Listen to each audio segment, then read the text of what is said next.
Commander Stone stood at the bridge of the Imperial flagship, Starseeker, his eyes fixed on the blue planet growing larger on the main screen.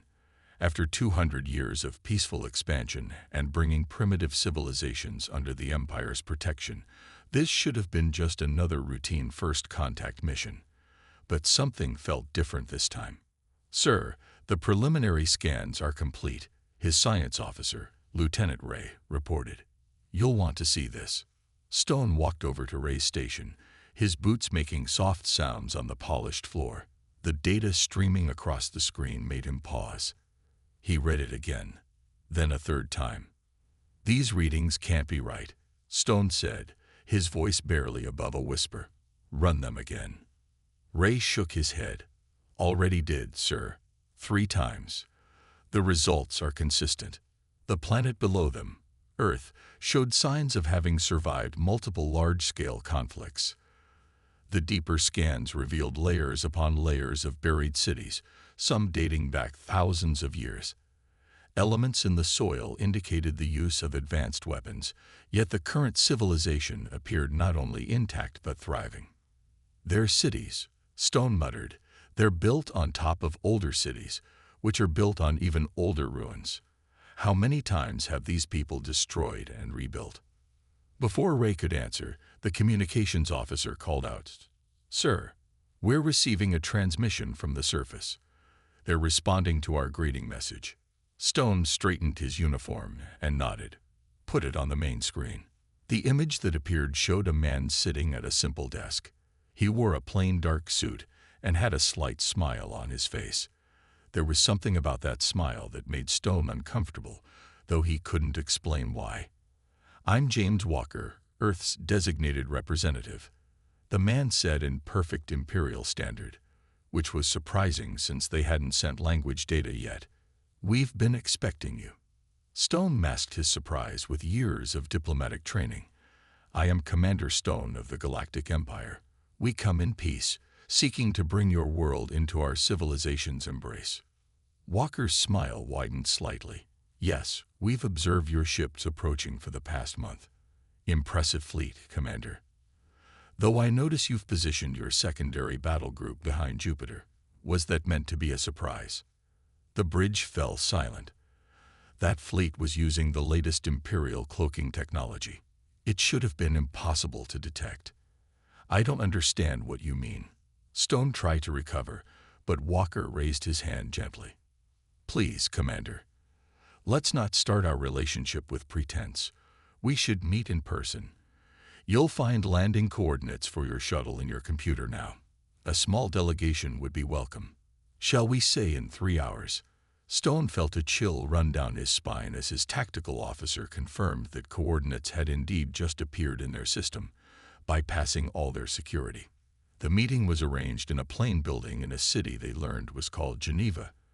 As Stone's shuttle descended, he saw a city that seemed peaceful enough, but his trained eye noticed something else. The buildings, while beautiful, were clearly designed to withstand attacks. The roads were wide enough for military vehicles. Even the parks appeared to be placed strategically. Walker greeted them in a simple conference room, still wearing that same knowing smile. "Welcome to Earth, Commander Stone. I hope you'll forgive our direct approach. We've found that honesty saves time in these situations." "These situations?" Stone asked, settling into his chair. "Have you had many first contacts?" Walker laughed softly.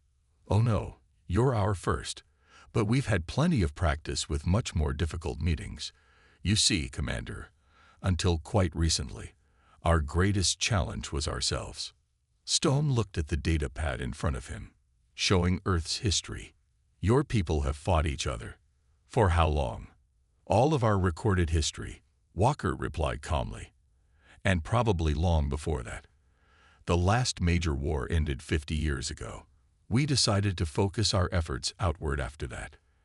And now you're unified. Just like that." Walker's smile faded slightly. "Nothing about it was just like that, Commander. We learned unity through fire and blood.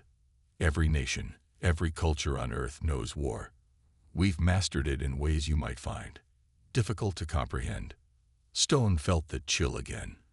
In all his years of first contact missions, he'd never met a species that spoke of war with such familiarity. Not as a distant memory or a theoretical concept, but as an art they had perfected. "But that's enough about our history for now," Walker said, his smile returning. "Let's discuss your Empire's intentions. And, Commander, pay close attention. What you learn here today might just save your people a lot of trouble." The conference room was quiet except for the soft hum of air conditioning. Commander Stone and his delegation sat on one side of the table, while Walker and two other human representatives occupied the other. On the wall, a large screen showed images from Earth's history. "This was World War II," Walker explained, pointing to black and white images of massive battles. "Just one of our many global conflicts. 80 million dead in 6 years." He spoke about death and destruction, as casually as someone might discuss the weather. Stone shifted uncomfortably in his chair. "Surely you exaggerate. No species could survive such losses and remain sane." Walker finished with a slight smile. "That's the interesting thing about humans, Commander. The more you try to break us, the stronger we become." The screen changed to show more recent conflicts. The images made several members of Stone's delegation look away, but Stone couldn't take his eyes off them. The tactics, the weapons, the sheer scale of destruction. It was beyond anything in Imperial military history. "You see," Walker continued, "while your Empire was busy maintaining peace across the galaxy, we were here, fighting ourselves. Every weapon you could imagine, we've built. Every tactic you could think of, we've tried. Every horror of war you fear, we've already faced." Lieutenant Ray, who had been quietly taking notes, spoke up. "But why? Why continue fighting for so long?" Walker turned to him. "Have you ever heard of something called antibodies, Lieutenant? When a human body faces a disease, it learns to fight it. Each new threat makes the body stronger. That's humanity in a nutshell. Each war taught us something new. Each conflict made us more resilient." Stone watched as the screen showed the evolution of human warfare, from swords to guns, from tanks to aircraft, from nuclear weapons to things he couldn't even recognize. "These last images," Stone said, pointing at the strange weapons. "What are they?" "Those." Walker raised an eyebrow. "Just some of our experiments with quantum entanglement weapons. Nasty stuff. We banned them after the Third Pacific conflict. Too destructive, even for us." The Imperial delegation exchanged worried looks. The Empire's scientists had theorized about quantum weapons, but they were considered impossible to create. Walker stood up and walked to a window overlooking the city. "You know what's truly remarkable, Commander? Not that we survived all this, but that we chose to stop. Not because we couldn't fight anymore, but because we had mastered war so completely that it became pointless." He turned back to face them. "Your Empire has never faced a real war, has it?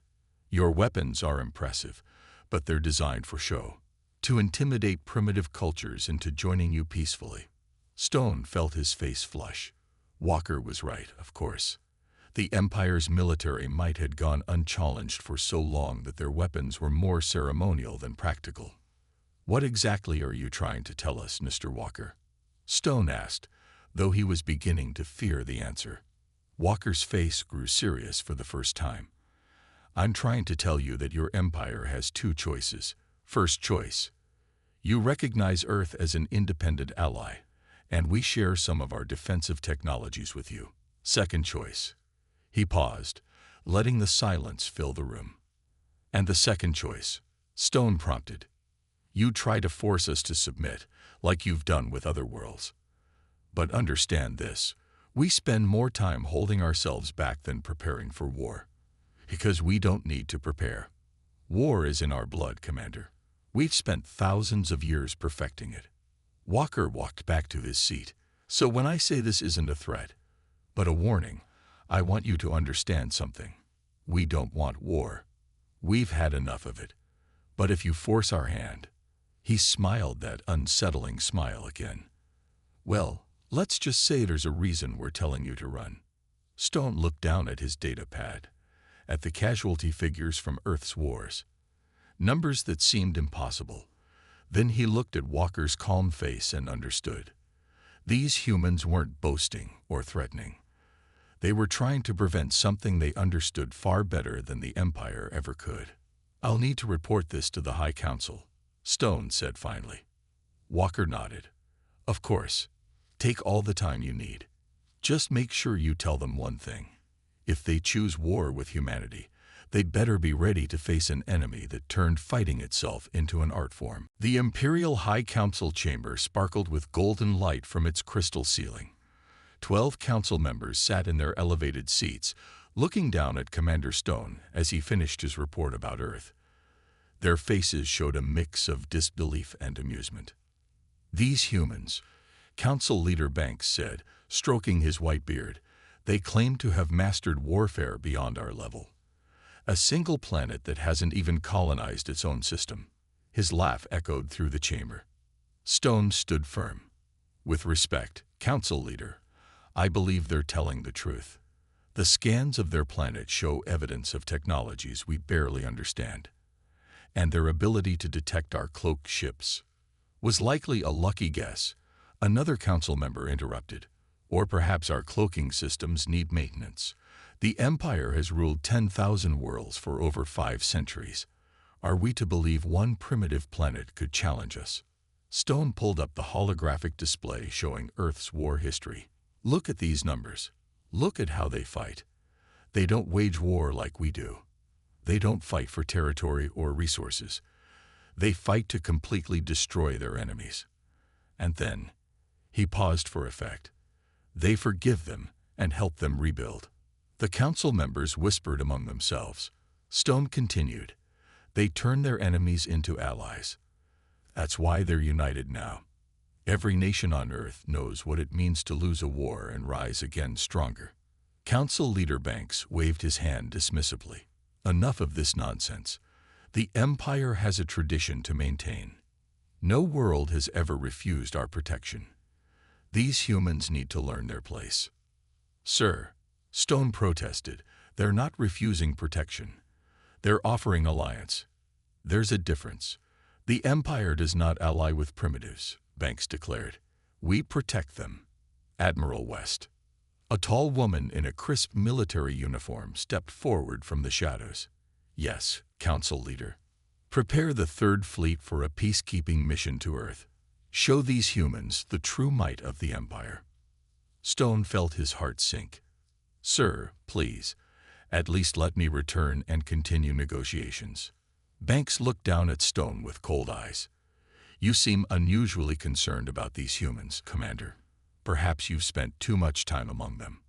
"No, you will remain here. Admiral West will handle this matter." In the following days, Stone watched helplessly as the Third Fleet prepared for departure. 50 capital ships, each carrying enough firepower to level a continent. The pride of the Empire's military might. Admiral West stood on her bridge, watching her crews prepare for light-speed jump. Unlike Stone, she had no doubts about the mission. The Empire had done this hundreds of times before. Show overwhelming force, fire a warning shot at an uninhabited area, and watch the primitive civilization beg for mercy and protection. "All ships report ready, Admiral," her second-in-command reported. West nodded. "Set course for the Sol system. Standard intimidation formation." As the fleet jumped to light speed, Stone sat in his quarters, watching the departure through his window. He remembered Walker's calm smile, the way he spoke about war as if discussing an old friend. The humans weren't afraid when they warned the Empire to run. They were tired of fighting. The Third Fleet emerged from light speed at the edge of the Sol system. Admiral West immediately noticed something odd. Their long-range scans showed no defense platforms, no space fleet, not even early warning satellites. "This can't be right," she muttered. No civilization at their level would leave their system completely undefended. Her tactical officer shook his head. "Scans are clear, Admiral. Either they have no defenses, or Or they're hidden so well we can't detect them. West finished. She thought for a moment. No matter. Proceed as planned. Target the fourth planet's northern polar region for the warning shot. Minimal power, just enough to make a visible impact. As the fleet moved into position, West couldn't shake an uneasy feeling. The humans' lack of visible defenses bothered her more than a full military blockade would have. It reminded her of an old hunting story her father used to tell. Sometimes, when you see no signs of your prey, it's not because they're not there. It's because they're hunting you. Fleet in position, Admiral, her officer announced. Awaiting your command. West took a deep breath. Fire the warning shot. The Empire was about to learn why humans had tried to warn them to run. The Imperial warning shot streaked through space, a bright beam of energy that lit up Mars' northern ice cap. For 3 seconds, nothing happened. Admiral West allowed herself a small smile. This was how it always went, a show of force, followed by panic, then surrender. But on Earth, in a deep underground command center, Admiral Tom Reed watched the Imperial fleet with tired eyes. He'd hoped it wouldn't come to this. The room around him was simple, just screens and operators quietly monitoring their stations. No fancy decorations, no ceremonial uniforms, just soldiers doing their jobs. They actually did it, Reed said softly, even after we warned them. He pressed a button on his chair. All stations, execute Defense Plan Alpha. Remember your training. Let's make this quick and clean. Across the solar system, things that had looked like asteroids, abandoned satellites, and space debris began to move. Quantum computers that had been running combat simulations for decades activated. Weapons that the Empire's scanners couldn't even detect powered up. On her flagship, Admiral West was the first to notice something was wrong. What's happening to our shields? Her tactical officer's face went pale. Unknown. Admiral. Shield strength is dropping on all ships, but we can't detect any attacks. No attacks. Then how? West's question was cut short as her ship shuddered violently. Alarms blared across the bridge. Multiple hits, but we can't see the weapons. The tactical officer's voice cracked. They're somehow attacking us between points in space. Reed watched from Earth as the quantum entanglement weapons did their work. The Empire's shields were useless against weapons that didn't travel through normal space. Years of human warfare had taught them that the best defense was to attack in ways your enemy couldn't understand. Second wave, begin, Reed ordered calmly. From behind Mars' moons, Earth's actual warships emerged. They were small compared to the Imperial vessels, but they moved like angry wasps, darting between the larger ships with impossible speed. Each one carried weapons designed by people who had spent centuries finding new ways to kill each other. Admiral. West's second-in-command shouted, "We're picking up thousands of small ships. They're using attack patterns we've never seen." West watched in horror as her mighty fleet was torn apart by an enemy that seemed to break all the rules of warfare. The humans didn't fight in neat formations. Each ship acted independently, yet somehow as part of a perfect whole, like a swarm of predators that had evolved to hunt together. In his command center, Reed opened a channel to the Imperial fleet. "This is Admiral Reed of Earth's Defense Force. Your shields are down, your weapons are ineffective, and you've lost 12 ships without inflicting a single casualty on our forces. Would you like to discuss surrender terms?" West stood on her crippled bridge, watching more of her ships fall to the human assault. Everything she knew about warfare, everything the Empire had taught her, was useless here. These humans fought like they'd been born to it, like war was written into their very DNA. "How?" she managed to ask over the channel. "How did you hide all this?" Reed's voice was almost gentle. "Admiral, we've spent thousands of years hiding weapons from ourselves. Hiding them from you was child's play. Now about those surrender terms." In the Imperial capital, Commander Stone watched the battlefields with a mixture of sadness and awe. The humans weren't just winning. They were giving the Empire a masterclass in warfare. Each move was precise, efficient, and completely unpredictable. He thought back to Walker's warning. The humans hadn't been bragging. If anything, they'd understated their capabilities. They hadn't wanted to fight. They'd practically begged the Empire to walk away. As he watched another Imperial ship go dark, Stone realized that the Empire hadn't just started a fight. They'd awakened something that had been quietly sleeping in Earth's orbit, a defense force built by a species that had turned war into an art form, then chosen peace because they were too good at fighting. Admiral West watched her mighty fleet crumble in less than an hour. The humans' attack wasn't just effective, it was beautiful in its horrible efficiency. Like watching a master surgeon at work, every cut precise and purposeful. "Status report," she demanded, though she already knew the answer. Her tactical officer's voice shook. 38 ships lost or disabled. The rest are. Admiral, they're not even trying to destroy us anymore. They're hurting us. Like cattle. She saw it now. The human ships had shifted from attack patterns to containment. Their smaller vessels moved in perfect coordination, creating a net of fire that pushed the remaining Imperial ships into a tight cluster, not killing them, controlling them. From his command center on Earth, Admiral Reed studied the tactical display with calm interest. "Interesting," he said to his staff. "They still haven't adapted their shield frequencies. It's like they've never had to change tactics during battle." A young officer spoke up. "Sir, should we finish them off?" Reed shook his head. "No need. They're beaten, and they know it. Besides," he smiled slightly, "it's been a while since we've had the chance to demonstrate proper battlefield mercy." He opened a channel to all ships. "This is Admiral Reed to all Earth forces. Phase 2 begins now. Remember, these aren't rebels or terrorists. They're just soldiers who made a bad decision. Show them how Earth treats honorable enemies." The human ships suddenly changed formation again. Instead of attacking, they began rescue operations for the crews of disabled Imperial vessels. Medical ships appeared from nowhere, their hulls marked with ancient symbols that every human recognized. The Red Cross and Crescent that had meant mercy on their battlefields for over 1,000 years. Admiral West stared in disbelief as human rescue ships approached her crippled vessel. "They're helping our wounded, after what we just did." Her second-in-command watched the approaching ships. "Ma'am, I'm receiving reports from the rescued crews.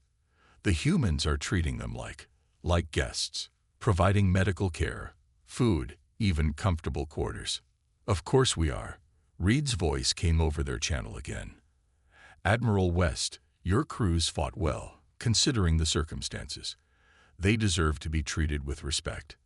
West felt something she hadn't experienced in her entire Imperial career: genuine confusion. "I don't understand. You could destroy us all. Why show mercy?" Through the command channel, she heard Reed sigh. "Because that's the hardest lesson humanity learned from all our wars, Admiral. The way you treat your defeated enemies determines how long you'll keep the peace that follows. Now, shall we discuss the terms of your fleet's surrender?" In the Imperial capital, Commander Stone received the battle reports with a growing sense of awe. The humans hadn't just defeated the Third Fleet. They had demonstrated a mastery of warfare that went beyond simple combat. They knew when to strike, when to show restraint, and most importantly, when to show mercy. The reports showed something else too. The humans had targeted weapons and engines with surgical precision, minimizing crew casualties. They could have slaughtered thousands of Imperial soldiers, but instead, they chose to disable and capture. It wasn't weakness, it was the confidence of a species that had learned the true cost of unnecessary death. Stone pulled up the casualty figures. 3 Imperial crew members dead, all from accidents during the initial chaos. Everything else had been precisely controlled by the humans. Even their rescue operations showed centuries of practice, as if they'd refined the art of saving enemies alongside the art of defeating them. He thought about what Walker had said about humanity turning warfare into an art form. This wasn't what he'd imagined. The humans hadn't just mastered killing. They'd mastered the entire spectrum of conflict, from attack to rescue, from victory to mercy. As he watched the rescue operations continue, Stone realized that the Empire had misunderstood the humans completely. They hadn't warned the Empire to run because they were bloodthirsty warriors. They'd warned them because they knew exactly how badly this would go, and they'd wanted to avoid it. The Empire was about to learn its second hardest lesson. Sometimes the most dangerous enemy isn't the one who wants to destroy you, but the one who knows exactly how to beat you and would rather not. Commander Stone stood before the Imperial High Council again, but this time everything was different. The Golden Chamber felt colder, and the council members no longer looked down at him with amused superiority. Instead, they watched him with worried eyes as he played the battle recordings. "Watch how they fight," Stone said, pointing to the holographic display. "Notice how each human ship moves differently, yet they all work together perfectly. They don't follow standard battle patterns because they don't believe in standard battles." Council Leader Banks, his earlier confidence gone, leaned forward. "How is this possible? Their ships are so small, their weapons shouldn't be able to." "Size doesn't matter when you can hit your enemy between spaces," Stone explained. "They don't think about warfare the way we do. We build bigger ships, stronger shields. They simply found ways to bypass shields completely." The recording showed a human rescue ship helping wounded Imperial crew members. One council member spoke up. "Why save our people after we attacked them?" Stone smiled sadly. "Because they've learned something we never had to: how to end wars properly. They know that today's enemy might be tomorrow's ally. They've lived it over and over throughout their history." He switched the display to show Earth's historical records. "Look at these two nations, Japan and United States. They fought a terrible war, dropped nuclear bombs on each other. Today, they're closest allies. These others, Britain and Germany, France and Germany, same story. They've turned their worst enemies into their strongest friends." The council chamber was silent as they watched more battle footage. The human ships moved like a swarm of deadly dancers, each one acting independently, but somehow part of a greater whole. "We thought war was about power," Stone continued, "about showing strength. But they understand something deeper. They know war is about survival, about adaptation. Every conflict they survived made them stronger, taught them something new." He pulled up images from Earth's military training centers. "Look at how they train. They don't practice one style of fighting. They practice them all. Every culture on Earth has its own way of warfare, and they've combined them all. Chinese strategy, Russian resilience, American innovation, European tactics, Middle Eastern adaptability. It's all mixed together." Banks shook his head slowly. "One planet, one single planet did this to our fleet." "No," Stone corrected. "One planet chose not to do worse to our fleet. What we saw was them being gentle. Those rescue operations, they had centuries of practice saving people from battlefields, the precision of their attacks. They learned it by fighting in their own cities, trying to minimize civilian casualties." The tactical display showed the human fleet's current position. They hadn't pursued the retreating Imperial ships. They'd simply established a defensive perimeter around their solar system. "They're not aggressive," Stone explained. "They don't want to conquer. They don't need to prove anything. They just want to be left alone, because they know exactly what they're capable of." A younger council member spoke up.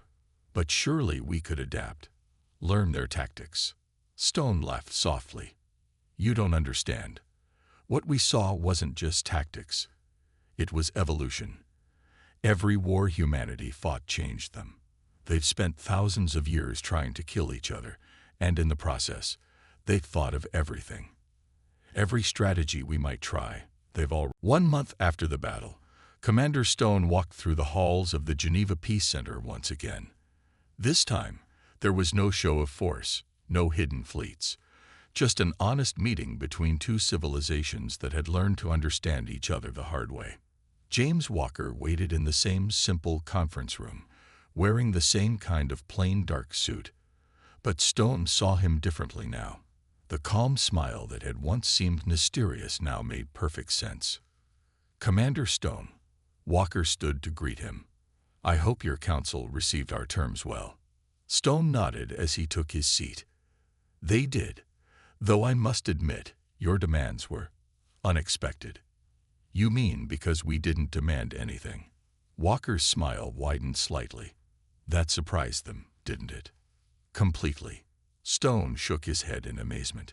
"After defeating our fleet, after proving your military superiority, you only asked for mutual recognition and trade agreements." The council couldn't understand it. Walker poured 2 cups of coffee, a drink Stone had grown to appreciate during his visits to Earth. "Tell me, Commander, what did you learn from studying our history?" Stone took a sip of coffee before answering. "That humans are not what we thought you were. We saw a planet that had known endless war and assumed you were savages. But that's not it at all, is it? Each war taught you something. Not just about fighting, but about peace." "Go on," Walker encouraged. "Your wars got bigger, more destructive. But after each one, you worked harder to prevent the next. You didn't just learn to fight better. You learned why not to fight." Stone looked directly at Walker. "That's why you warned us to run, isn't it? Not because you wanted to fight, but because you really, really didn't want to." Walker nodded slowly. "War is like a fire, Commander. It destroys, yes, but it also forges. Each conflict forced us to face our own darkness, to see what we were capable of. And each time we saw it, we became more determined to find another way." He stood and walked to the window, looking out at the rebuilt city. "You know what the biggest irony is? The same things that made us so good at war, our creativity, our adaptability, our ability to work together despite our differences, those are the exact things that finally helped us achieve peace." Stone joined him at the window. "The Council has officially recognized Earth as an independent ally. We've already begun implementing the exchange programs you suggested, sharing civilian technology, cultural knowledge. But not military technology," Walker added firmly. "No," Stone agreed. "We understand now why you won't share that. Some lessons need to be learned slowly, or not at all." Walker turned to face him. "Your empire has kept peace in the galaxy for centuries, Commander. That's admirable. But it was peace through power, through fear of your strength. We're offering you something different, a chance to learn how to maintain peace through understanding, through respect." Stone thought about the rescue operations after the battle, how the human ships had saved Imperial crews, even as other human vessels disabled their weapons. "Your people are walking contradictions, Mr. Walker. The best warriors who don't want to fight. The strongest military power that prefers peace. The most dangerous species in the galaxy that spends most of its energy holding itself back. That's humanity in a nutshell." Walker laughed softly. "We had to master war to understand the true value of peace, had to learn how to destroy worlds before we could appreciate how to save them." He extended his hand to Stone. "Welcome to a new era of galactic history, Commander. Let's hope it's a boring one." Stone shook his hand, remembering how he'd first met Walker, and thought him strange. Now he understood. Humanity wasn't strange at all. They were simply what happened when you took all the darkness of war and used it to forge something better. As he prepared to leave Earth, Stone made one final log entry. "The humans warned us to run, and we didn't listen. Thank the stars they showed us mercy instead. Perhaps that's the greatest weapon they possess, not their ability to win wars, but their choice not to fight them." In the centuries that followed, the galaxy would learn what the Empire had discovered the hard way. Earth was not a planet of warriors who learned peace, but a planet of peaceful people who had mastered war. And that made all the difference.